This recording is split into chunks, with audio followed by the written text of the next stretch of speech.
Bonjour les amis, aujourd'hui une nouvelle vidéo musicale, une chronique sur les années 80, comme toujours.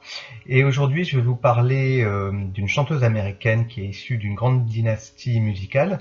J'ai déjà parlé de son frère, il s'agit de Michael Jackson, et ici je vais vous parler de Janet Jackson avec son album Control. Donc voilà, c'est un album que j'aime beaucoup, que j'ai dans beaucoup de versions différentes. Donc je vais vous proposer voilà, de le découvrir et vous donner envie de l'écouter si vous ne le connaissez pas. Allez, c'est parti. Alors donc pour commencer, Control, c'est un album donc, que j'ai aussi en CD, qui est sorti en 1986 et qui a été le premier grand succès musical de Janet Jackson, puisqu'elle avait déjà commencé sa carrière assez jeune, au début des années 80, avec 2 albums, mais qui n'avaient pas très bien marché. Et à cette époque-là, elle était aussi actrice, donc elle hésitait un petit peu entre 2 carrières. Et puis finalement, en 1986, elle rencontre une nouvelle équipe, elle décide de s'investir beaucoup plus dans la musique, elle prend ses distances avec son père qui s'occupait de sa carrière, et là, tout d'un coup, elle rencontre un grand succès qui est presque équivalent à celui de son frère, puisqu'il faut savoir que l'album Control s'est vendu quand même à 10 millions d'exemplaires dans le monde. Donc ça a été un très très gros succès. Et une autre preuve du succès, c'est qu'il y a 7 singles, 7 45 tours qui sont sortis de cet album. Donc c'est à peu près, je pense, l'équivalent de ce que Michael Jackson faisait sur l'album Bad ou Dangerous, mais c'est très rare que autant de singles sortent. Alors ils ne sont pas sortis dans tous les pays du monde, mais voilà, si on fait la recherche sur internet notamment, on peut acheter donc 7 45 tours et maxi 45 tours qui sont sortis à l'époque. Donc voilà, donc c'est une grande réussite. Et moi, voilà, j'ai un maxi 45 tours et un 45 tours de l'époque. Alors, donc pour commencer, moi ce que j'aime beaucoup sur cet album, c'est la pochette, qui est très jolie, très conceptuelle, très bien faite, avec donc une photo et un dessin par-dessus. Et ça, c'est l'œuvre d'un artiste américain dont j'ai trouvé des informations sur Internet. Alors, je vais regarder son nom, c'est Tony Viramontes. Voilà. Donc, c'est quelqu'un qui travaillait plutôt dans le milieu de la mode et qui avait cette habitude de faire des photos et de rajouter du graphisme autour. Et ce qui est très typique, c'est qu'il rajoutait du feutre par-dessus. Et ça fait un effet très, très graphique, très, très joli.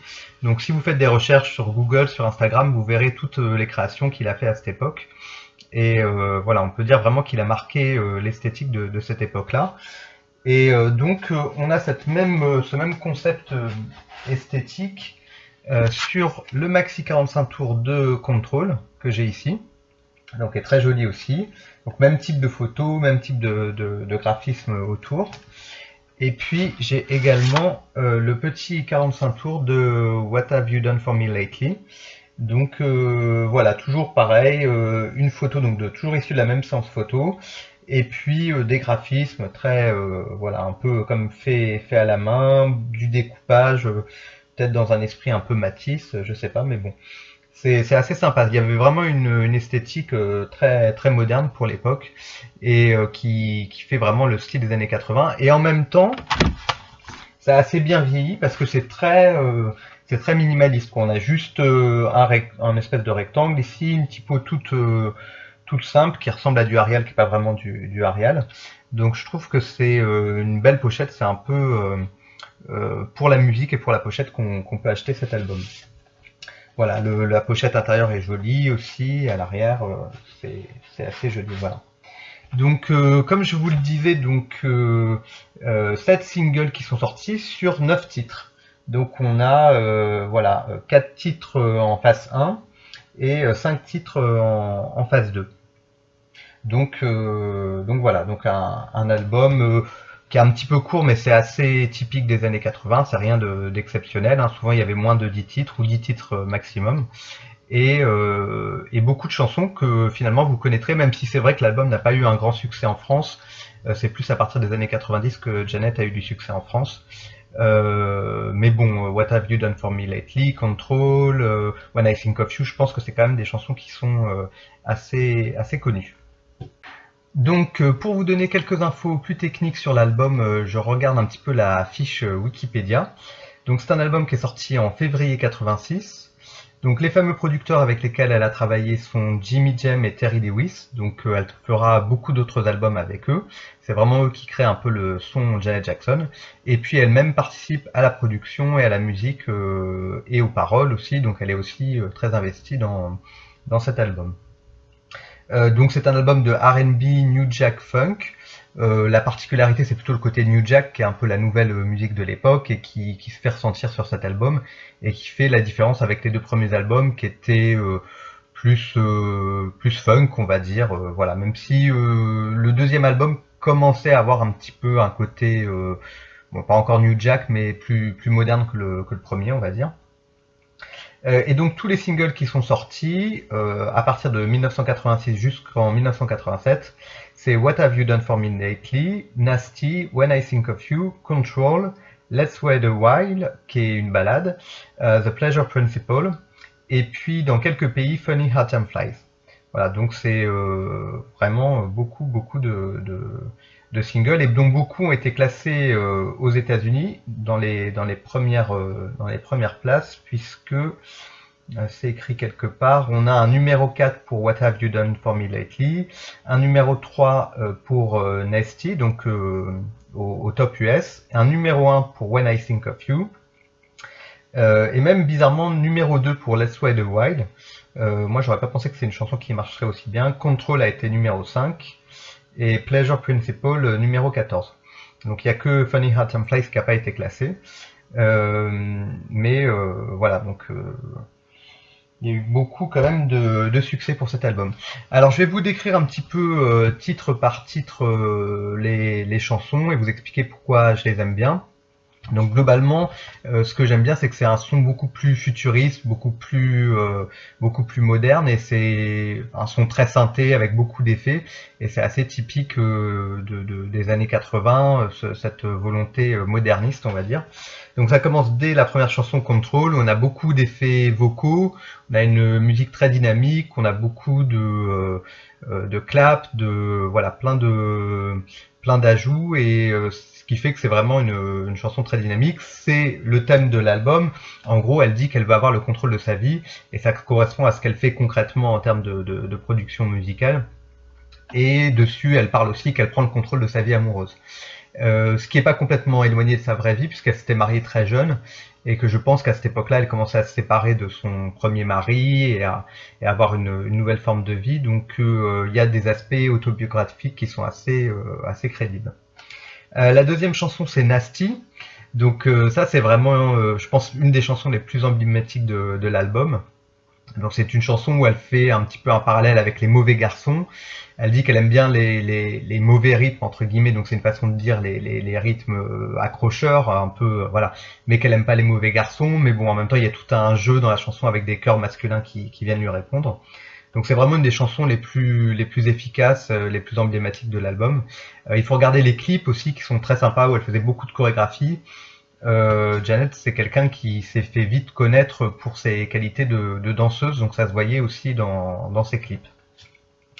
Ensuite, What Have You Done For Me Lately, donc j'ai le 45 tours ici, avec cette pochette sympathique. Donc ça, c'est une chanson aussi qui est assez rigolote, très typique des années 80. Il y a une de ses amies qui lui parle au début, ça, il y a une intro parlée. Donc on est un petit peu dans des histoires, bon, elle était jeune à l'époque, hein, elle avait une vingtaine d'années, donc un peu d'adolescence, de rébellion, voilà. Et c'est une chanson qui est voilà, qui est sympathique, qui a beaucoup de groove, beaucoup d'accroche, comme la plupart des chansons de l'album. De toute manière, vous allez le voir, au départ, on a toutes les chansons qui sont très up tempo, très dynamiques, et à la fin, on a plus les ballades. Donc c'est dans un ordre quasiment du plus fort au plus tendre, on va dire, au plus doux, voilà. La dernière chanson de la phase 1, c'est You Can Be Mine. Donc ça, c'est une chanson aussi très sympathique. C'est très typique, je trouve, du son de Janet Jackson qu'on va retrouver dans les albums suivants. En 1989 et 1993, elle sort d'autres albums. enfin, elle a jamais arrêté sa carrière, hein, tout de même aujourd'hui encore, elle continue. Mais il y a une espèce de type de ballade pop saupoudrée de R&B qui est très typique de Janet, parce qu'elle a une voix quand même qui est plus orientée pop que R&B. Et You Can Be Mine, c'est voilà, typique de ces chansons-là. C'est une chanson aussi toujours un peu d'amour, hein, comme beaucoup de chansons, mais plutôt dynamique. Sur la phase 2, donc, on commence avec The Pleasure Principle. C'est une chanson qu'on leur demande souvent, qu'elle rechante souvent, et dont, quand on voit des reportages sur elle, c'est souvent une chanson qui a marqué les gens. Donc c'est une chanson où elle dit qu'elle utilise le principe de se faire plaisir et de s'amuser. Et il y a un clip qui est très réussi au niveau de la chorégraphie. Et donc voilà, c'est une chanson qui est aussi très sympa. Ensuite, en deuxième piste de la phase 2, on a When I Think of You. Moi, c'est une de mes préférées. C'est plus pop que R&B, celle-là. Et donc, c'est une chanson qui est vraiment très, très dynamique, très fun, très bonne humeur. Et c'est voilà, un style de chanson qu'on retrouve dans toute la carrière de Janet. Si vous prenez Hoops Now, par exemple, qui est sorti dans les années 90, on a vraiment ce côté feel good qu'on retrouve tout à fait dans When I Think of You, quoi. Et ensuite, on arrive sur les trois dernières chansons qui sont plus douces, plus des ballades, pour finir en douceur. Donc, He Doesn't Know That I'm Alive. Ça, c'est une chanson. Alors là, on revient un petit peu à ses deux premiers albums. Ça fait très adolescente. Donc, elle raconte qu'elle est amoureuse d'un garçon, mais qu'elle n'ose pas lui parler. Et donc elle dit il ne sait même pas que je suis vivante. Donc il y a aussi des chœurs féminins qui viennent lui répondre dedans, et elle dit à certains moments que elle essaye de l'appeler, et puis elle raccroche dès qu'elle l'entend au téléphone, parce que voilà, elle n'ose pas lui parler. Donc là, ça fait un peu un contraste avec ce qu'on entendait au début de l'album, où elle s'affirmait plus comme une fille un peu rebelle, une jeune femme moderne qu'elle contrôle. Là, sur les dernières chansons, on revient sur plus une jeune fille timide, plus adolescente que vingtenaire, quoi. Dans l'idée en tout cas. Ensuite, on a Let's Wait a While, donc qui est une jolie ballade. Mais alors là, c'est très très américain. C'est-à-dire qu'elle dit en gros à son petit copain qu'elle n'est pas prête pour faire l'amour, quoi, qu'elle veut attendre encore un peu. Donc c'est très gentillé.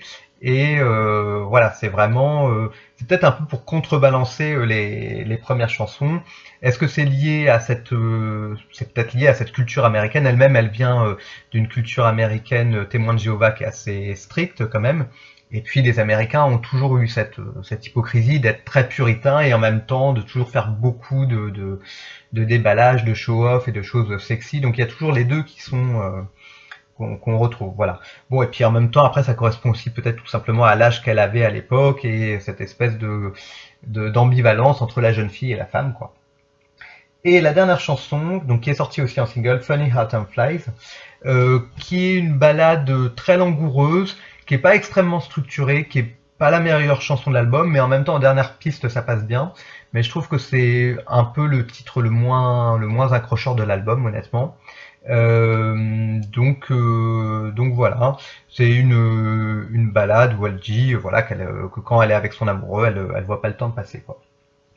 Mais tout ça pour dire que c'est un album qui s'écoute très bien, que moi j'aime beaucoup écouter. C'est sûrement un des albums de Janet que j'écoute le plus.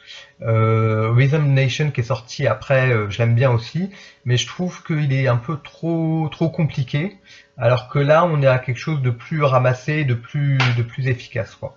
Donc voilà. Et ce que je voulais vous montrer aussi, c'est donc une suite de l'album, c'est l'album Remix, qui est sorti un an après, quoi, Control the Remixes. Et ça, c'est un album que j'aime bien aussi, que j'écoute assez souvent. Donc je pense que c'est une des premières artistes à avoir fait des albums remix. C'est vraiment dans les années 80 que ce concept arrive, parce que il y a beaucoup de maxi 45 tours qui sortent avec des versions très différentes. Et à certains moments, les gens ont envie d'avoir toute la compile des remixes, quoi. Donc voilà, avec une belle photo de David Lachapelle, qui est devenu un photographe star dans les années 90, mais qui n'était pas très connu à cette époque-là, et qui a fait un beau portrait de Janet. On a des petites photos à l'intérieur avec les extraits des clips. Et puis donc on a tous les singles dans leur version remix. Donc je vais vous donner le track listing. Donc on a Control the Video Mix qui dure 6 minutes, When I Think of You Dance Remix 6 minutes, The Pleasure Principle Shep Pettibone remix 7 minutes, donc des remixes très longs. What Have You Done For Me Lately Extended 7 minutes. Nasty Cool Summer Mix 10 minutes. Let's Wide Wide version remix, bon, qui est un remix là pour le coup beaucoup plus soft, hein, 4 minutes 30. Nasty Cool Summer Mixed, donc c'est une autre... ah oui, là c'est la partie 1 et avant on avait la partie 2, donc ils l'ont mis dans le sens inversé du maxi 45 tours, donc 7 minutes. Et ensuite Pleasure Principle Dub Mix de 6 minutes. Voilà, donc comme c'est donc il y a 8 titres en tout, mais comme c'est des titres très longs, bah ça fait à peu près le même temps qu'un album classique, quoi. Pour vous parler de ces remixes, donc il y a Shep Pettibone qui est un remixeur qui aura beaucoup de succès dans les années 90, qui travaillera avec Madonna, avec Janet, avec voilà, plein d'artistes connus. Là, à cette époque-là, on a l'impression qu'il expérimente un petit peu des choses. Il n'y a pas que lui qui fait des remixes, mais il y a beaucoup d'effets, de déformations vocales, de rajout de batterie, voilà. Donc des fois, c'est un peu la cacophonie. Mais en même temps, c'est ce qui fait que c'est rigolo, et que voilà, c'est cette espèce de fantaisie des années 80 que moi j'aime bien. Après, c'est sûr que le CD original est quand même plus digeste à écouter, quoi. Voilà. Et donc des remixes très longs, moi j'aime bien ce côté-là en fait. Je suis pas forcément fan des remixes trop courts. Je trouve que l'intérêt d'un remix c'est vraiment de développer la chanson au maximum. Et c'est vraiment ce qu'on a voilà, sur ces chansons-là de cet album remix. Donc pour finir, je voulais juste vous décrire un petit peu le maxi 45 tours de Control que j'ai. Voilà, c'est celui-ci que je vous ai montré tout à l'heure. Donc il est quand même bien fourni. Donc on a sur la face 1 Control Video Mix. Donc c'est celui dont je vous ai parlé sur le CD maxi en fait. Enfin sur l'album remix, celui-là. Donc c'est la version la plus connue. Et sur la phase 2, on a le dub mix. Voilà, alors moi le vinyle n'est pas de très bonne qualité, voilà, je peux pas très bien apprécier, il vaut mieux l'écouter sur internet.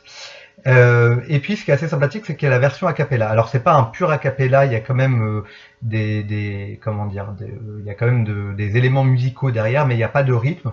Et c'est une version très épurée et c'est assez sympa. Et le but, c'est pour ceux qui savent faire, c'est de pouvoir l'utiliser pour faire des remixes. Et puis il y a encore une autre chanson qui est Fast Girl de son album Dream Street, donc qui était sorti avant. C'est pas une mauvaise idée en fait de faire redécouvrir ces chansons, puisque c'est une chanson qui est assez efficace, et sur cet album Dream Street il y avait pas mal de titres qui étaient aussi assez efficaces, même si on n'est pas le niveau d'efficacité et de modernité qu'on a sur Control. Donc voilà, donc c'est un joli maxi. Il y en a d'autres qui sont disponibles de la même époque, peut-être que je les achèterai un jour. Voilà, donc dites-moi si ça vous intéresse les albums, les chansons de Janet Jackson et de la famille Jackson. Je pourrais en reparler puisque j'ai d'autres choses aussi, hein. Et puis je voulais également pour finir vous présenter ce 45 tours d'une des sœurs de Janet, Latoya Jackson, voilà, qui a un très beau 45 tours de 1988. Donc pour vous dire que sur Latoya Jackson, j'ai quasiment toute sa discographie. Donc énormément de vinyles, de CD, même des maxi CD, cassettes et tout. Donc j'ai beaucoup de choses et je pense qu'un jour je ferai une vidéo qui lui sera consacrée pour vous faire découvrir son talent qui est souvent sous-estimé à cause de ragots de journalistes, mais en fait c'est une chanteuse qui a une carrière très intéressante et très complète avec beaucoup d'albums. Voilà, j'espère que cette vidéo vous a plu. N'hésitez pas à regarder les autres vidéos sur ma chaîne. J'ai un petit problème avec YouTube qui ne veut pas afficher ma vidéo de présentation dès le départ. Mais en fait, il y a plein de vidéos sur ma chaîne, donc vous pouvez aller dans l'onglet vidéo les regarder. N'hésitez pas à mettre un pouce, à partager la vidéo et à vous abonner évidemment. Voilà, je vois que même si je poste pas régulièrement, j'ai des nouvelles vues, j'ai des nouveaux abonnés, donc ça me fait très plaisir, ça m'encourage. Et voilà, j'ai encore plein de vinyles et plein de disques à vous faire découvrir, et puis peut-être aussi des chroniques d'actualité dans les mois qui viennent. Voilà, je vous souhaite une bonne journée ou une bonne soirée, et je vous dis à très bientôt. Au revoir.